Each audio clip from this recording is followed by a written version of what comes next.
Paper leakage స్కామ్కు గతంలోనే బీజం ఏర్పడిందని, కేంద్ర ప్రభుత్వం ఇంటర్వ్యూలో రద్దు చేసేటప్పుడే లీక్కు బీజం పడిందని టీఎస్పీఎస్సీ మాజీ సభ్యులు BJP task force committee convener Vithal ఆరోపించారు. వారికి అనుకూలంగా ఉన్న వారికి ఉద్యోగాలు ఇవ్వడానికి ఈ స్కామ్ చేశారని అన్నారు. టీఎస్పీఎస్సీలో 13 పేపర్లు లీక్ అయ్యాయని, నిరుద్యోగులకు ఉద్యోగ నోటిఫికేషన్లపై నమ్మకం పోయిందని తెలిపారు.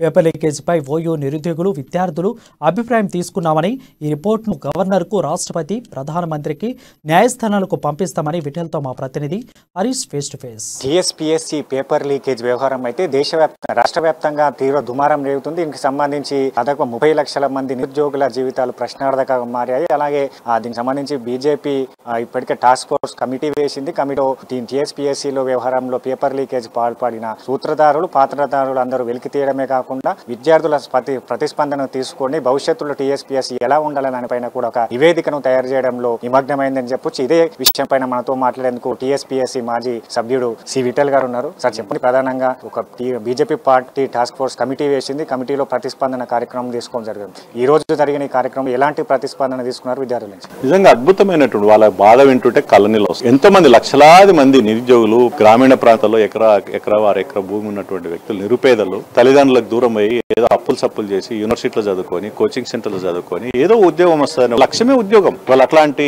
నిరుద్యోగులను చూస్తే బాధ తట్టుకోలేము. అంటే అది వర్ణనాతీతం, బయటికి చెప్పలేనటువంటి బాధ. ఎవరు తీర్చాలి బాధ? కారకులు ఎవరు? ఇంత పెద్ద స్కామ్ జరిగితే నిమ్మకి నీరెత్తినట్లు ఫామ్ హౌస్లలో వండుకున్నారు దొరలు. మరి ఇలా పరిస్థితి ఏంటి? కనీసమైన ప్రయత్నమైన జరిగిందా? కనీసం ఒక భరోసా ఇచ్చే ప్రయత్నం జరగలేదు. ఇవాళ చాలా మంది విద్యార్థి మేధావులందరూ కూడా, అన్నా మీరు ఇట్లా చేయండి, మీ వెనకాల మేము ఉంటాం, మాతోటి ఉండండి, మేము పోరాటం, మీరు రండి అని చెప్పేసి అద్భుతమైనటువంటి వాళ్ళ అనుభవాల్ని, వాళ్ళ బాధను వ్యక్తం చేశారు. మేము అన్నిటిని కూడా మేము రైటింగ్ లో రికార్డ్ చేసుకున్నాం. ప్రతి అంశాన్ని కూడా మేము ఒక క్రోడీకరించి మా అధ్యక్షుల ద్వారా రాష్ట్రపతి గారికి, గవర్నర్ గారికి, state high court sitting judge, high court chief justice గారికి రిపోర్ట్ ఇస్తాం. ఈ ప్రభుత్వంపై అయితే నమ్మకం, విశ్వాసం లేదు. ఇక పబ్లిక్ సర్వీస్ కి 2008 ఇప్పటి వరకు ఒక్క ఉద్యోగం ఇవ్వలేడు. ఇంకా 3 నెలల ఉద్యోగాలు ఇస్తారని గ్యారెంటీ లేదు. ఏదో తూతు మంత్రంగా ఏదో మళ్ళీ పరీక్షలు పెడతారు, మళ్ళీ ఏదో జరుగుతుంది, మళ్ళీ అయిపోతుంది. ఎన్నికల వాతావరణంలో వచ్చాం. ఇవాళ భారతీయ జనతా పార్టీ నిరుద్యోగులకు ఇచ్చే ఒక భరోసా ఏంటంటే, ఇవాళ భరోసా ఇవ్వడానికే మా అధ్యక్షుల వారి కమిటీని వేయడం జరిగింది. రాబోయే రోజుల్లో ఎంప్లాయ్మెంట్ పాలసీని మేము డిసైడ్ చేస్తాం. ఒక ఎంప్లాయ్మెంట్ పాలసీ ఎట్టుండాలి? Public employment, private employment, self employment. 30-40 లక్షల మంది నిరుద్యోగులకి, అందరికీ దాదాపు 30 లక్షల మందికి ఏదో రూపంలో ఉపాధి కల్పించే బాధ్యత భారతీయ జనతా పార్టీ తీసుకుంటది. ప్రభుత్వ ఉద్యోగాలకి జాబ్ క్యాలెండర్ ఇస్తూ ఎవ్రీ 6 months కి రొటీన్ గా ఏదైతే యూపీఎస్సీ మోడల్ అయితే జాబ్ క్యాలెండర్ ఉందో, లేదా కేరళ మోడల్ జాబ్ క్యాలెండర్ ఇస్తూనే ప్రైవేట్ ఎంప్లాయ్మెంట్ లో కూడా రిజర్వేషన్ కోసం మేము ప్రతిపాదిస్తాం. సెల్ఫ్ ఎంప్లాయ్మెంట్ లో కార్పొరేషన్, బీసీఎస్సీ, ఎస్టీ కార్పొరేషన్ ₹1,000 కోట్ల ఒకవేళ ఇవ్వగలిగితే దాదాపు మెజారిటీ 80% ఏదో రూపంలో ఎంప్లాయ్మెంట్ దొరికి నిరుద్యోగులు ఆనందంగా ఉండాలని మా లక్ష్యం. ప్రధానంగా బీఆర్ఎస్ పార్టీకి చెందిన నేతలు కావచ్చు, దీంట్లో రాజ్యాంగబద్ధమైన సంస్థల్లో ప్రభుత్వాన్ని ఎత్తి చూపడం బీజేపీ నేతలు చేస్తున్నారు. దీంట్లో ప్రభుత్వానికి సంబంధం లేదు, నేను సిట్టు ఏర్పాటు చేశాం, సిట్టు దర్యాప్తు కొనసాగుతుందని చెప్పి. సంబంధం లేనప్పుడు ఎందుకు మాట్లాడాలి? మరి మీరు ఎందుకు మాట్లాడుతున్నారు? మంత్రులు, ఇతర శాఖ వాళ్ళు మీకు శాఖకు సంబంధం లేదు, మీ పాలనకు సంబంధం లేని వాళ్ళు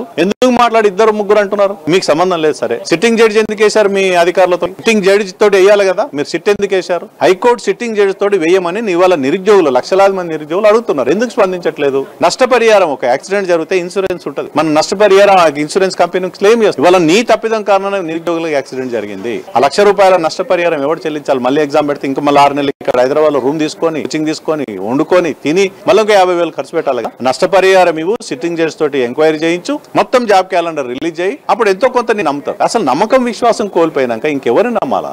ఈ కేసు ఈడీ కూడా టేకప్ చేసిందనొచ్చు. ఈడీ విచారణ కొనసాగిస్తే ఎలా ఉండవు? మనీ లాండరింగ్ జరిగిందని వాళ్ళ పేపర్లో చూసినాం. 40 లక్షలని పత్రికా వార్తలే 40 లక్షలు. అది 40 కోట్లకు పోయిందా, 400 కోట్లకు పోయిందా, ఎంతమందికి పేపర్ పోయింది తెలియదు కదా. ఎక్కడైతే మనీ ఇన్వాల్వ్మెంట్ ఉంటుందో, మనీ లాండరింగ్ అవుతుందో డెఫినెట్ గా ఈడీ ఇన్వాల్వ్ అవుతుంది. ఈడీ ఇన్వాల్వ్ కావడం మేము శుభపరిణంగా చూస్తున్నాం. సిబిఐ రూల్స్ ఉన్నాయి. సిబిఐ వీళ్ళు ఇవ్వకుండా వాళ్ళు ఎంటర్ కాలేరు, రాష్ట్ర ప్రభుత్వం ఇవ్వదు. సిట్టింగ్ జడ్జి తోటి మేము అవసరం అయితే హైకోర్టులో మేము డెఫినెట్ గా పోరాటం చేస్తాం, న్యాయ పోరాటం ద్వారానైనా సిబిఐ ఎంక్వైరీకి మేము ఈ టాస్క్ ఫోర్స్ కమిటీ ఇప్పుడు ఓయూ తీసుకున్నారు, మిగతా యూనివర్సిటీలకు పరిమితం చేస్తారు.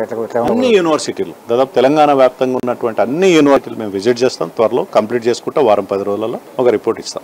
ప్రధానంగా చూడొచ్చు, ఏదైతే 30 లక్షల నిరుద్యోగులకు సంబంధించిన జీవితాలు ప్రశ్నార్థకంగా మారి వారికి భవిష్యత్తులో కూడా ఇలాంటి ఘటనలు చోటు చేసుకోకుండా, ఇలాంటి ఘటనలు పునరావృతం కాకుండా కూడా బీజేపీ టాస్క్ ఫోర్స్ కమిటీ పనిచేస్తుంది. దీంట్లో ఏదైతే నష్టపోయిన విద్యార్థులకు ఏదైతే నష్టపరిహారం చెల్లించాలి, భవిష్యత్తులో యూపీఎస్సీ తరహాలో కూడా జాబ్ కండని ప్రకటిస్తామని చెప్పేసి విఠల్ గారు చెప్పారు.